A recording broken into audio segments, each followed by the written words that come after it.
It is my plan to stop the chemical, physical, and emotional mutilation of our youth.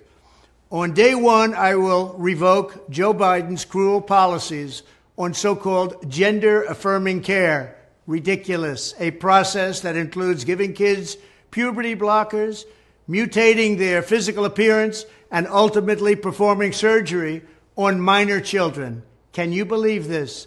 I will sign a new executive order instructing every federal agency to cease all programs that promote the concept of sex and gender transition at any age.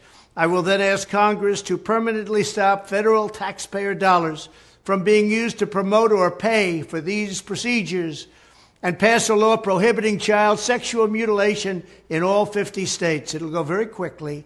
I will declare that any hospital or healthcare provider that participates in the chemical or physical mutilation of minor youth will no longer meet federal health and safety standards for Medicaid and Medicare and will be terminated from the program immediately. Furthermore, I will support the creation of a private right of action for victims to sue doctors who have unforgivably performed these procedures on minor children. The Department of Justice will investigate Big Pharma and the big hospital networks to determine whether they have deliberately covered up horrific long-term side effects of sex transitions in order to get rich at the expense of vulnerable patients, in this case, very vulnerable.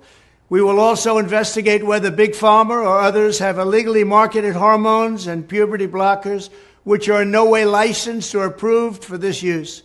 My Department of Education will inform states and school districts that if any teacher or school official suggests to a child that they could be trapped in the wrong body, they will be faced with severe consequences, including potential civil rights violations for sex discrimination and the elimination of federal funding.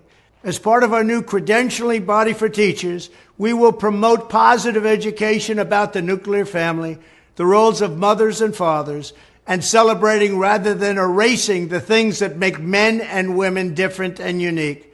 I will ask Congress to pass a bill establishing that the only genders recognized by the United States government are male and female, and they are assigned at birth. The bill will also make clear that Title IX prohibits men from participating in women's sports, and we will protect the rights of parents from being forced to allow their minor child to assume a gender which is new and an identity without the parents' consent.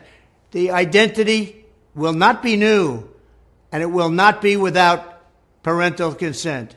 No serious country should be telling its children that they were born with the wrong gender, a concept that was never heard of in all of human history. Nobody's ever heard of this, what's happening today. It was all when the radical left invented it just a few years ago. Under my leadership, this madness will end. Thank you very much.